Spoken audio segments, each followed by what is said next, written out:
Bonjour à tous et bienvenue dans cette nouvelle vidéo de présentation. Alors aujourd'hui, je vais vous parler d'une réplique qui m'a été prêtée par la boutique Airsoft Entrepôt.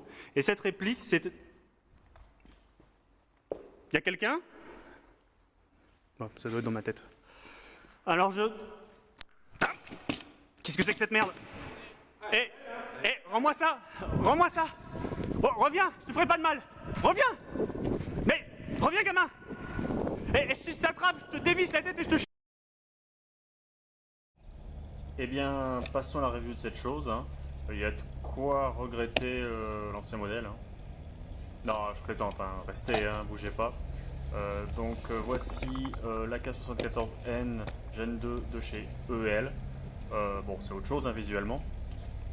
Donc, on retrouve ici la notice, les précautions d'emploi, les différents modèles d'AK existant dans leur gamme, ainsi qu'un certificat de contrôle qualité avec des tests de puissance. Donc pour ma part c'est 320 fps, la réplique a été downgradée, voilà. Alors je ne suis pas un grand connaisseur dans le monde des AK, mais force est de constater que visuellement c'est quand même vraiment pas mal. Que ce soit les parties en vrai bois, le corps en acier,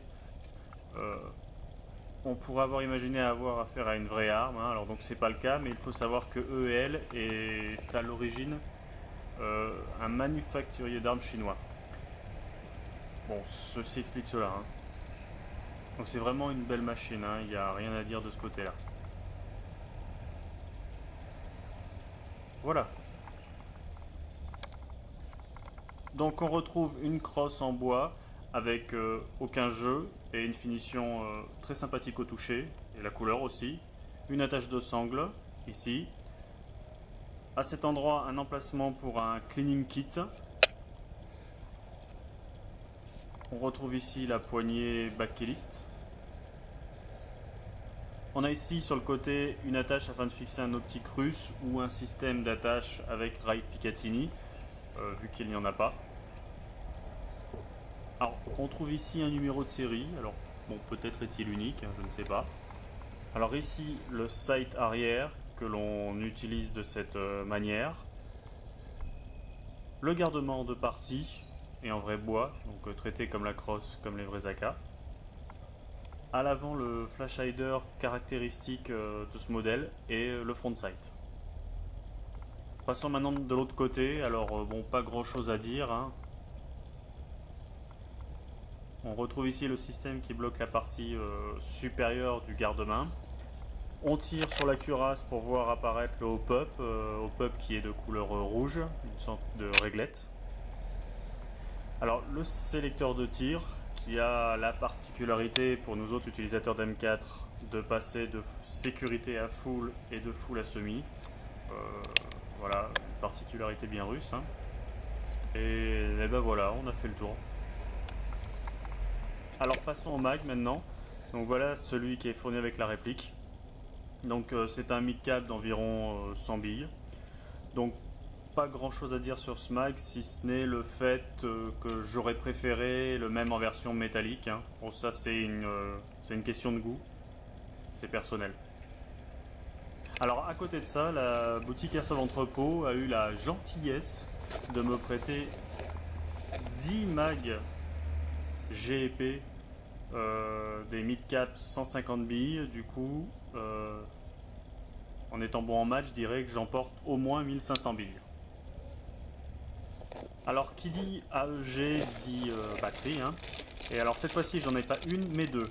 Donc ils ont dû voir mes vidéos de gameplay et ils ont dû penser qu'une batterie ne me suffirait pas pour la journée.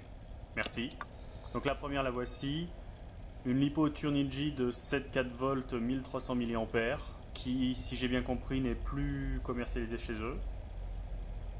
Bon, elle rentre dedans, mais bon, je l'arrange.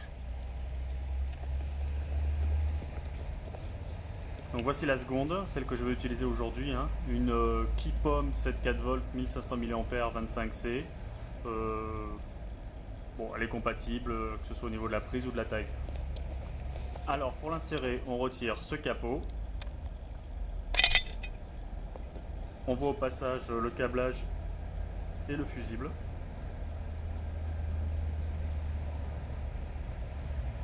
Donc la culasse et la plug mini Tamiya. Donc, alors on insère la batterie de cette manière.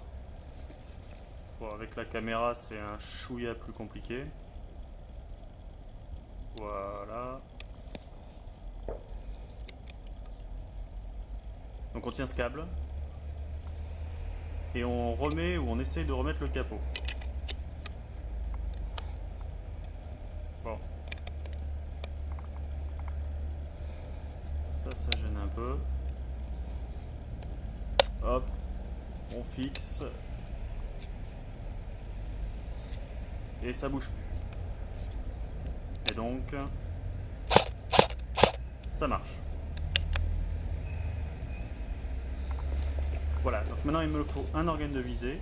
Et dans cette optique, vous avez vu, je fais des blagues. Donc dans ce but, il m'a été aussi fourni ce montage Zenith Bellomo. Vous aurez un lien dans la vidéo, avec bien évidemment un rail Picatinny sur le dessus, pour pouvoir y mettre l'optique de mon choix. Ça se fixe en se mettant sur le côté. On le fait glisser jusqu'au bout. Et ensuite, on le verrouille. Donc voilà, ça bouge pas d'un poil, c'est bien fixé. Alors maintenant, la partie qui fâche. Alors où est-ce que j'ai mis... Ah. Hop. Voici un optique russe. Bon, je plaisante bien sûr, hein, c'est mon vieil Otech 553. On le met sur le rail Picatinny de l'adaptateur et on clipse. Donc au final, bon, ça donne un look particulier, oui, je sais, hérétique, tout ce que vous voulez. Bon, au final, j'aime bien l'aspect que ça donne. Et puis de toute façon, j'ai pas d'optique russe. Donc à moins de vouloir m'en faire don, ça restera comme ça. Voilà, donc en plus, on met le chargeur noir pour faire ton sur ton, on va dire, avec l'optique. Hop.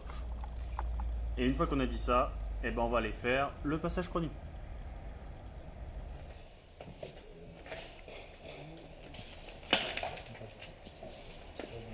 Chaud, voilà. C'est un peu.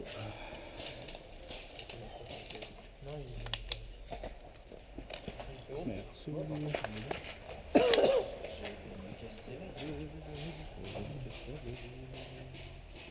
Ouais, vas-y.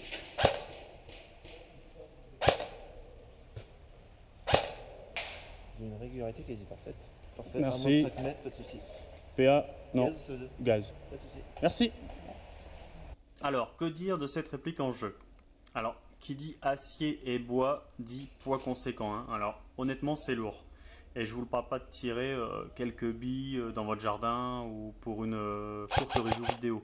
Non, moi, je vous parle de la journée complète. C'est à prendre en considération et je peux vous dire que j'ai été content de le poser à la fin de la journée, cet AEG. Bon, la réplique est aussi longue, hein. À mon avis, on ne doit pas être loin du mètre. Donc, pour ces deux raisons, je serais d'avis de l'essayer avant de l'acheter. Alors, si vous en avez la possibilité, bien sûr. Et ce modèle-là, ou un modèle d'une autre marque, la longueur ne changera pas. Le poids changera peut-être, mais bon, ça vous donnera quand même une idée. Donc, si c'est pour du CQB, testez avant d'acheter. Donc, une fois qu'on a dit ça, ça reste une réplique avec de très bonnes performances. Elle est très précise. Il n'y a pas de problème de ce côté-là. Mais n'oubliez pas qu'il faudra à coup sûr la downgrader. À moins d'en faire un contre-snipe et encore.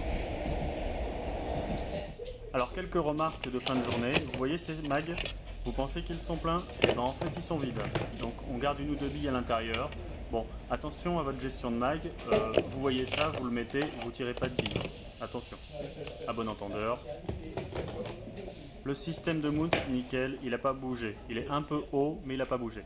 Enfin l'attache de sangle. Alors bon, j'ai un peu abîmé la crosse, enfin le vernis de la crosse à cause de cette attache. Peut-être prévoir de la paracorde ou quelque chose qui empêcherait le métal de toucher le bois. Ça se répare, mais c'est dommage.